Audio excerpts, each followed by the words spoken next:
Hey guys, balik lagi bareng gue Brian Solid. Oke, buat teman-teman yang pakai iPhone, pasti salah satu bagian yang sering kalian gunakan adalah kameranya.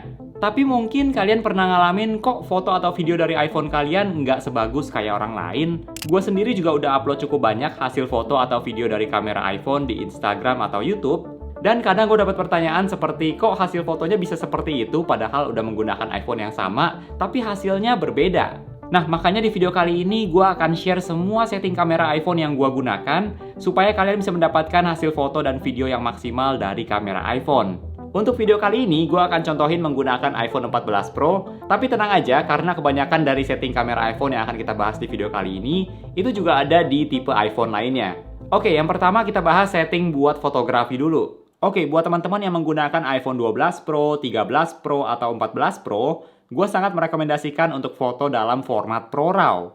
Mungkin gue udah pernah mention ini juga di beberapa video iPhone lainnya, tapi menurut gue hasil fotonya bisa lebih bagus, terutama kalau kalian mau edit fotonya, karena lebih banyak data yang dimuat dalam format foto ProRAW. Buat kalian yang menggunakan iPhone 14 Pro, jangan lupa ganti format ProRAW-nya ke resolusi 48 megapiksel, dan buat kalian yang menggunakan iPhone 12 Pro atau 13 Pro, itu juga nggak masalah, gue tetap merekomendasikan teman-teman menggunakan fitur ProRAW ini supaya bisa dapat hasil foto yang maksimal. Tapi format ProRAW 48 megapiksel ini juga ada minusnya, yaitu ukuran filenya gede banget, bisa sekitar puluhan sampai seratusan megabyte hanya untuk satu foto. Tuh, di setting kamera juga ada tulisannya kalau ProRAW 12 megapiksel ukuran filenya sekitar 25 megabyte dan ProRAW 48 megapiksel ukuran filenya sekitar 75 megabyte. Contohnya foto-foto ini, ukuran file satu foto bisa mendekati 100 MB atau bahkan lebih dari 100 MB. Jadi siap-siap aja butuh space storage yang banyak kalau mau sering foto ProRAW. Selain itu, foto format ProRAW ini juga bikin shutternya jadi lebih lambat. Dan menurut gue ini kurang cocok kalau kalian mau foto objek yang gerakannya cepat, dan kalian juga nggak bisa menggunakan fitur live photos ketika foto dalam format ProRAW. Tapi menurut gue foto ProRAW di iPhone overall tetap worth it kok kalau mau kualitas foto yang paling bagus. Gue juga dulu pernah buat video yang jelasin tentang fitur ProRAW waktu masih menggunakan iPhone 13 Pro yang walaupun masih 12 megapiksel tapi menurut gue perbedaannya juga sudah cukup signifikan antara yang ProRAW dan yang JPEG. Untuk setting selanjutnya, gue juga sangat menyarankan kalian buat nyalain setting grid buat bantu dapetin foto dengan komposisi yang pas.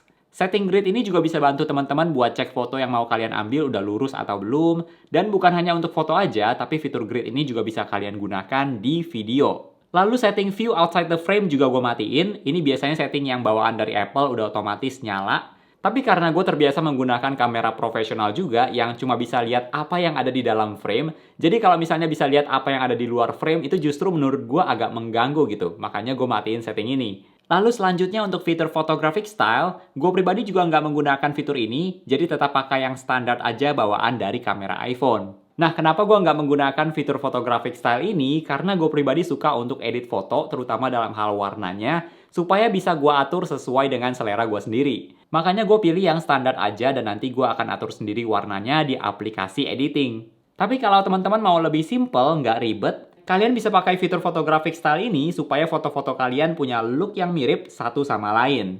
Buat teman-teman yang suka foto low light, gue juga saranin kalian menggunakan fitur night mode atau mode malam di kamera iPhone yang ikonnya ada di bagian kiri atas tampilan kamera iPhone. Jadi, fitur night mode ini akan otomatis nyala di situasi low light dan bisa kalian atur juga mau night mode-nya on atau off. Ketika fitur night mode ini aktif, fitur ini bisa kasih tahu berapa lama waktu yang diperlukan buat mengambil foto, dan yang perlu teman-teman perhatikan adalah iPhone kalian perlu dalam posisi still atau diam selama proses pengambilan foto supaya hasilnya bagus dan tidak goyang.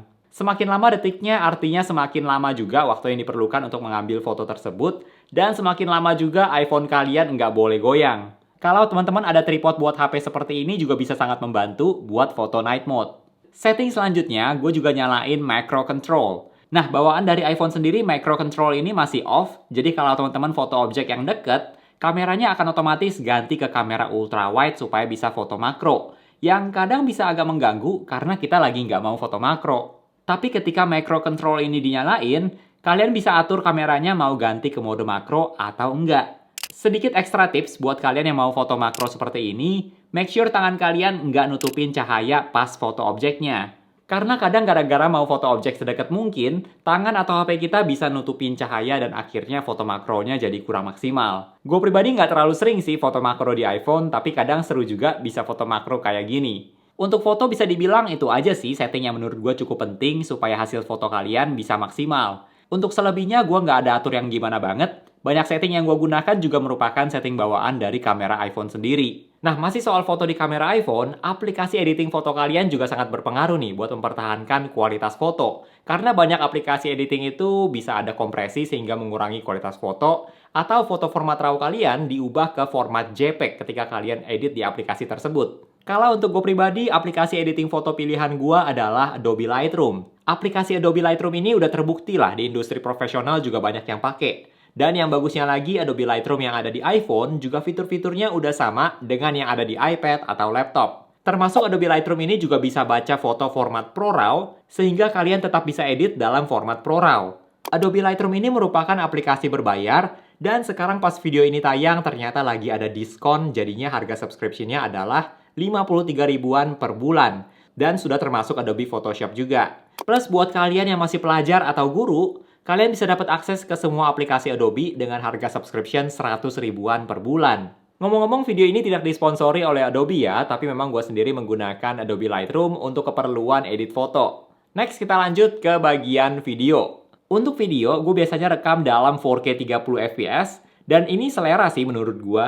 Ada orang yang suka shoot video dalam 24 fps atau 25 fps dalam format PAL, tapi gue pribadi lebih suka look yang 30 fps karena menurut gue movementnya lebih smooth gitu, lebih enak dilihat. Tapi sebenarnya kalian bisa pilih yang mana aja sesuai selera kalian, mau yang 24 fps, 25, ataupun 30. Yang penting kalau mau kualitas video paling bagus, kalian pilih 4K.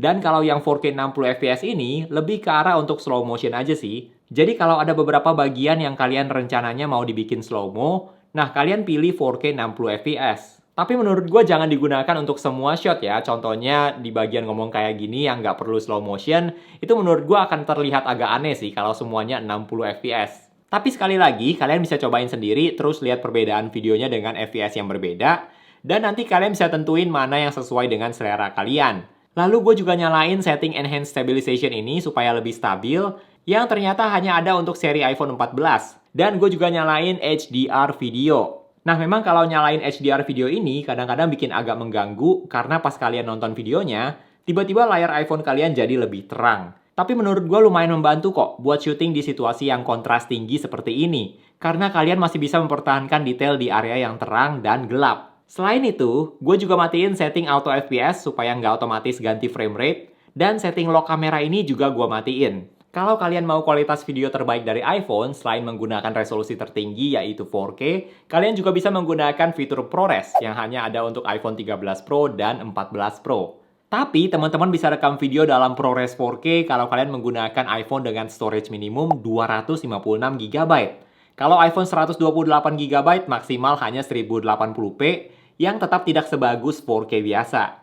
ProRes ini menurut gue nggak terlalu signifikan sih dibandingkan ukuran filenya yang gede banget, tapi memang lebih bagus dari yang non-ProRes. Jadi kalau kalian mau memaksimalkan kualitas video iPhone dan iPhone kalian juga yang storage-nya 256 GB ke atas, nah kalian bisa rekam dalam format ProRes. Tapi siapin aja storage yang banyak karena pasti bakal cepet habis. Gue juga pernah buat video yang jelasin tentang fitur ProRes di iPhone secara lebih detail.